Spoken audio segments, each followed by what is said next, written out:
안녕하세요. 미스터리 수사국입니다. 그날은 원래 정령화가 오랫동안 기대해온 하루였습니다. 1999년 중국 항저우에서 태어난 그녀는 2022년에 꿈이 그리던 화동사범대학 대학원에 추천 입학하게 되었습니다. 2022년 7월 그녀는 막 받은 입학 통지서를 들고 병원에 입원한 84세 할아버지를 찾아갔습니다. 그녀에게 할아버지는 세상에서 자신을 가장 사랑해주는 존재였으며 할아버지의 자랑스러운 손녀가 되는 것은 그녀가 대학원에 진학하려는 동기 중 하나였습니다. 그녀는 봉투조차 뜯지 못하고 병상 옆에서 통지서를 열어 몸을 움직일 수 없는 할아버지에게 읽어주었습니다. 그녀는 이 장면을 기록해 소셜미디어에 올렸습니다. 그녀는 그저 평범한 공유라고 생각했을 뿐이었지만 다음날 수많은 사람들에게 DM을 받게 되면서 상황은 달라졌습니다. 깜짝 놀란 그녀는 자신의 사진이 도용되어 여러 플랫폼에 퍼지고 있다는 사실을 알게 되었습니다. 각종 비난과 조롱의 댓글들이 눈에 들어왔고 누군가는 그녀를 두고 연상연하 연애라는 허위 사실을 퍼뜨리기까지 했습니다. 심지어 일부 마케팅 계정들은 그녀의 사진을 가져다 전문대에서 학사로 올라간 이야기라는 거짓 스토리를 만들어내며 시험 강좌를 팔기도 했습니다. 그 중에서도 그녀가 가장 많이 공격받은 이유는 바로 그녀의 핑크색 머리였습니다. 정영화는 생후 6개월 때 어머니를 여의고 한부모 가정에서 자랐습니다. 그녀는 아버지와 할아버지와 함께 서로 의지하며 살아왔습니다. 성장 과정에서 어려움도 있었지만 그녀는 늘 긍정적이고 활발한 성격을 유지하며 특히 학업에 매우 열심히 임했습니다. 그녀는 절강 사범대학에 합격했고 음악 선생님이 되는 꿈을 품고 있었습니다. 정영화는 다양한 취미를 가지고 있었고 자신의 즐거움을 사람들과 나누는 것을 좋아했습니다. 그녀는 여행을 즐기고 로리타 드레스와 전통 복장을 입는 것을 좋아했으며 만화를 보는 것도 즐겼습니다. 자주 자신의 사진 작품을 공유하거나 학교 음악회에서 노래하는 장면을 올리기도 했고 종종 춤 연습을 위해 무용실을 찾기도 했습니다. 하지만 그녀가 가장 자주 공유한 것은 학습 팁들이었습니다. 단어를 외우는 방법, 집중력을 높이는 비결, 더 자기 관리를 잘하는 방법 등을 전하며 다른 이들에게 도움이 되고자 했습니다. 정영화는 사범대 학생으로서 현대 아동교육에 대한 자신의 생각을 글로 적어 나가기도 했습니다. 그녀는 평생을 무의미하게 보내고 싶지 않다고 말하며 늘 성찰하고 배움을 추구했습니다. 그녀의 SNS에는 언제나 밝은 미소와 긍정적인 에너지로 가득 찼고 누구나 정영화를 보면 참으로 적극적이고 밝은 사람이라고 말할 수 있었습니다. 졸업을 앞두고 정영화는 머리를 분홍색으로 염색하기로 결심했습니다.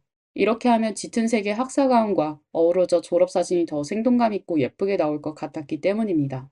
염색 후 정영화는 기쁜 마음으로 자신의 염색 후기를 온라인에 올렸습니다. 그녀는 이 색상을 정말 좋아했고 졸업사진도 예쁘게 찍었으며 프로필 사진도 분홍머리로 바꾸었습니다. 2022년 열심히 노력한 정영화는 교환 자격증을 취득했고 초등학교에서 한동안 실습교사로 일하기도 했습니다.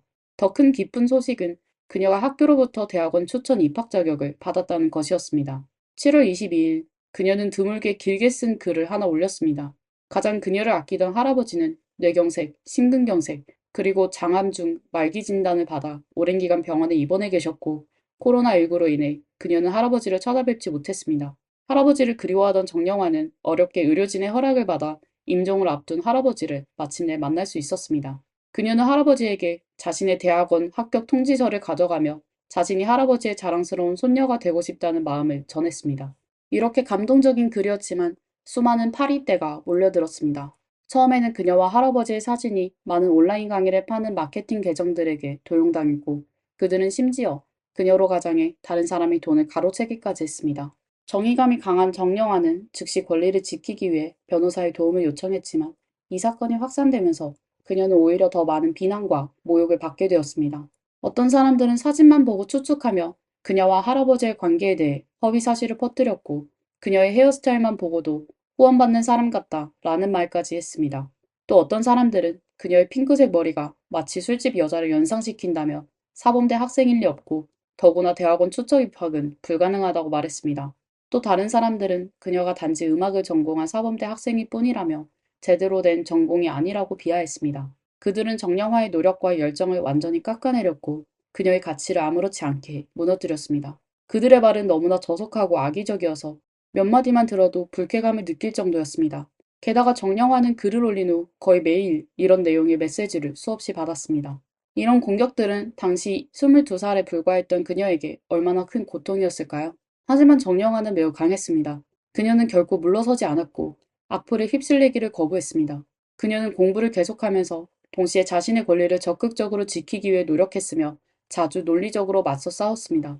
그녀는 악플러들에게 이렇게 말하곤 했습니다. 제가 정말로 선생님이 된다면 규정에 따라 적절한 헤어스타일을 유지할 것입니다. 하지만 지금 저는 단지 학생일 뿐이고 제가 좋아하는 색으로 염색할 권리가 있습니다. 그럼에도 불구하고 일부 사람들은 매일같이 그녀의 DM과 댓글에 찾아와 그녀를 모욕했습니다. 그녀가 올린 모든 공부 기록 글에는 그녀의 노력을 비하하는 말들이 넘쳐났습니다. 그때 정영화는 이미 매우 고통스럽다고 말하며 이러한 댓글을 볼 때마다 자주 울곤 했습니다. 그러나 그녀는 절대로 악플에 지고 싶지 않았습니다. 그녀는 이렇게 말했죠. 넘어서기 위해 나는 넘어질 수 있지만 앞으로 넘어져야 합니다. 아마도 그녀의 끈기와 결단력 덕분에 정영화를 모욕하던 많은 사람들이 그녀가 말한 소송이 진짜라는 것을 깨닫게 되었고 그녀가 그렇게 쉽게 당하는 사람이 아니라는 것을 알게 되었습니다. 많은 이들이 겁을 먹고 그녀를 욕하던 글을 지우며 아무 일도 없었던 척했고 어떤 사람들은 그녀에게 사과하기도 했습니다. 상대방의 사과가 아무리 진심이 아니고 내키지 않아 보일지라도 정영화는 관대하게 그들을 용서하고 더 이상 고소하지 않았습니다. 그녀는 심지어 자신을 비난했던 사람들에게 좋은 삶을 살라고 당부하며 이미 사과한 사람들은 더 이상 신경 쓰지 말라고 네티즌들에게 주의를 주기도 했습니다. 이 시기는 그녀에게 극도로 힘든 한 해였습니다. 한편으로 그녀의 마음은 회복하기 어려운 상처를 입었고 이유 없이 몰아닥친 쓰나미 같은 악의에 시달렸습니다.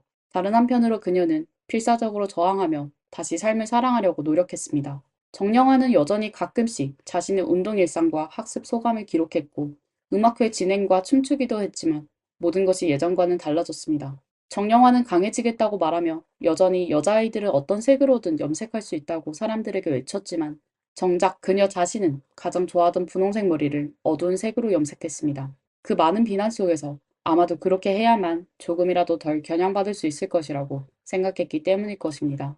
많은 매체가 정영화를 돕기 위해 목소리를 내고 사이버 폭력을 멈추자는 호소를 하면서 적지 않은 관심을 끌었습니다. 그러나 한 번 내뱉은 말은 물을 쏟은 것과 같아서 이를 다시 담을 수 없듯이 인터넷 폭력이 사람에게 주는 상처는 쉽게 치유될 수 없는 법입니다. 23번째 생일이 지나고 얼마 되지 않아 그녀는 사실 10월 중하순부터 우울증이 재발했다고 고백했습니다. 이번에는 상태가 매우 심각했습니다.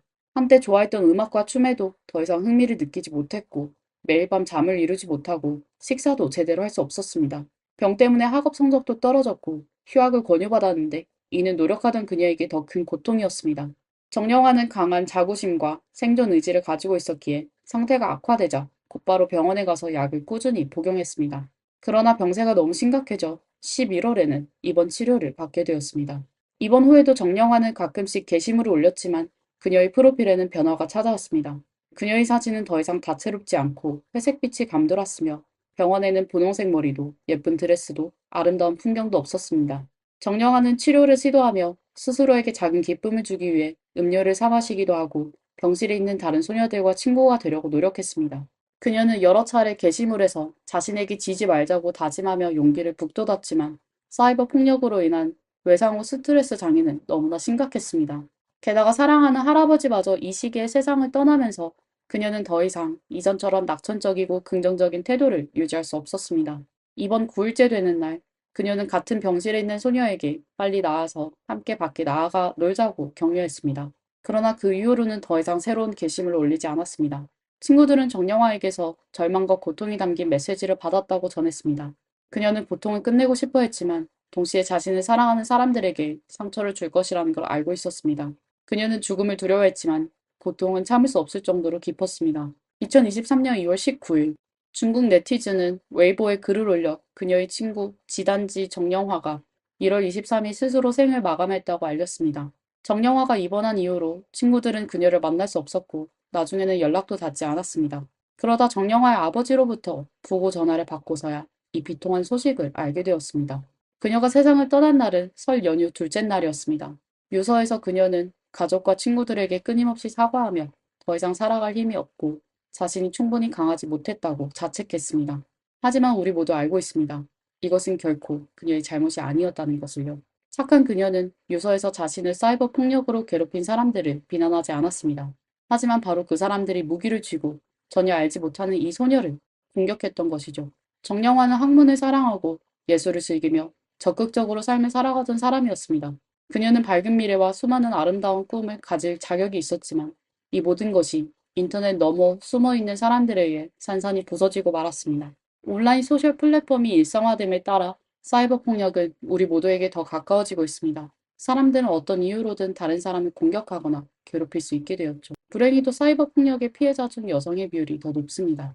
예를 들어 그루지아의 사이버 폭력 데이터를 보면 의회가 수집한 여성 의원의 온라인 자료 중 22%에서 40%가 혐오 발언과 모욕적인 댓글이었습니다. 이는 실제 상황이 훨씬 더 심각하다는 것을 의미합니다. 기록에 따르면 여성 기자들이 사이버 폭력을 당하는 빈도도 남성 동료들보다 더 높은 것으로 나타났습니다. 젊은 여성들은 사이버 폭력의 표적이 되기 쉬운데 이는 아마도 가해자들이 그녀들을 더 쉽게 괴롭힐 수 있는 대상으로 여기고 괴롭힘을 통해 자신들의 존재감을 확인하려 하기 때문일 것입니다. 조사에 따르면 전 세계적으로 38%의 여성이 직접적으로 온라인에서 피해를 겪었으며 50%의 소녀들은 현실 생활에서의 괴롭힘보다 사이버 폭력을 더 많이 당했다고 응답했습니다. 특히 18살에서 24살 사이의 대학생 여성들이 가장 큰 피해를 입는 취약계층으로 나타났습니다. 플랜 인터내셔널의 보고서에 따르면 사이버 폭력 가해자들은 여성들을 욕설하거나 비꼼으로써 그들의 자신감과 자존감을 떨어뜨리고 인터넷에서 목소리를 내지 못하게 만듭니다. 이러한 상처는 흔해 보일 수 있지만 이는 정령화와 같이 원래 긍정적이었던 소녀의 생명을 앗아갈 뿐만 아니라 여성들이 과학, 기술, 공학, 수학 분야에서 발전하는 것을 간접적으로 저해할 수도 있습니다. 통계에 따르면 코로나19 대유행은 어느 정도 사이버 폭력의 만연을 악화시켰습니다. 지난 몇 년 동안 인터넷 사용률이 50%에서 70%까지 증가하면서 사람들은 더 많은 낯선 사람들의 메시지에 직면할 수밖에 없었고 이로 인해 사이버 폭력의 현상과 피해가 더욱 심화되었습니다. 2022년 초 옥스퍼드의 소녀 주원치는 28살의 나이로 옥스퍼드 대학교 수학 모델링 및 과학계산 전공 석사과정에서 전 학년 1등의 성적으로 졸업했습니다. 그녀는 2개의 전액 장학금을 받았고 박사과정은 계속 밟을 계획이었습니다. 이는 얼마나 자랑스럽고 감격스러운 소식일까요? 그녀는 기쁜 마음으로 영상을 촬영해 인터넷에 올렸지만 곧바로 미친 듯한 사이버 폭력에 시달리기 시작했고 그 논란은 2억 조회수에 달했습니다. 일부 사람들은 그녀의 외모가 학문을 하는 사람처럼 보이지 않는다고 말했고 어떤 이들은 그녀의 머리색이 너무 밝고 꾸미기를 좋아한다고 비난했습니다. 어떤 사람들은 그녀가 마치 인터넷에서 물건을 파는 사기꾼처럼 생겼다고 했고 또 다른 사람들은 여자가 수학과에서 1등을 할 수 없다고 주장했습니다. 심지어 일부 자칭 전문가들은 주원치의 실력을 믿기 위해 문제를 내며 그녀가 그 문제를 풀어야만 그녀의 정체성을 인정하겠다고 했습니다. 여성이 학업 성적이 우수할 때 사람들은 그녀의 성적이 진짜인지 의심합니다. 그녀가 업계에서 최고 자리에 올랐을 때는 그 승진이 정당한지 따져 묻습니다. 그녀가 아름답고 세련되면 그 전문성을 또다시 의심합니다. 만약 그녀가 반박하지 않으면 묵인한 것으로 간주되고 주원치나 정영화처럼 반박하면 성격이 나쁘다거나 유리멘탈이라는 비난을 받습니다. 패션을 뽐내면 조롱당하고 할아버지와 찍은 사진마저도 악의적인 소문의 대상이 됩니다. 이는 단순한 사이버 폭력을 넘어 성차별이며 단지 법으로만 규제하기에는 충분하지가 않습니다. 2020년 5월 일본 프로레슬링 선수 키무라 하나는 리얼리티 쇼에서 한 출연자와 작은 충돌을 겪은 후 네티즌들의 극심한 공격을 받았습니다. 그녀는 매일 100건에 넘는 욕설 메시지를 받았고 사람들은 그녀에게 죽으라고 하거나 사라지라고 하며 역겹다고 비난했습니다. 겨우 22살의 그녀는 왜 이렇게 깊고 많은 악의를 받아야 하는지 전혀 이해할 수 없어 결국 자신의 생을 마감했습니다. 기무라 하나의 사망 소식은 일본 사회에 큰 충격을 주었습니다. 그 결과 일본은 법을 개정해 사이버 폭력에 대한 모욕죄를 제정했습니다.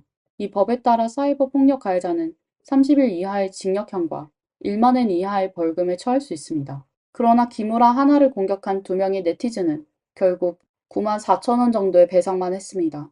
이 법조항은 충분히 엄격하지 않으며 거의 아무런 억제력도 발휘하지 못했습니다.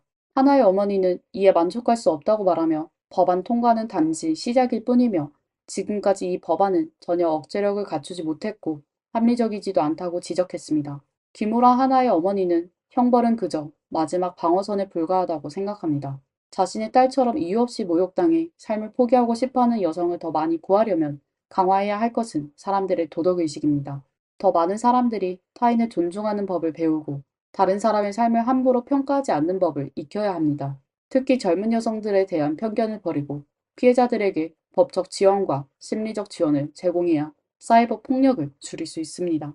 인터넷은 법의 사각지대가 아니며 도덕의 저지대도 아닙니다. 사이버 폭력, 사이버 괴롭힘, 사이버 성희롱, 사이버 루머 등 이러한 혐오 발언과 관련된 행위를 어떻게 정의하고 어떤 처벌을 내릴지에 대한 문제는 더 많은 자원과 시도가 필요한 과제입니다. 이 문제는 간단하고 명확한 해답이 없지만 우리는 반드시 논의하고 규범을 정하며 변화를 이끌어 나가야 합니다. 인터넷의 정신은 모든 사람이 서로를 연결하고 서로를 지지하는 것이지 모두가 모두를 해치는 것이 아닙니다. 미래에는 더 적은 사람들이 상처를 받고 그 누구도 이로 인해 생명을 잃지 않는 인터넷이 되기를 바랍니다. 이번 사건은 여기까지입니다. 여러분은 이 사건에 대해 어떻게 생각하시나요? 댓글로 의견과 좋아요를 남겨주세요. 여기는 미스터리 수사국이었습니다. 다음 시간에 다시 만나요.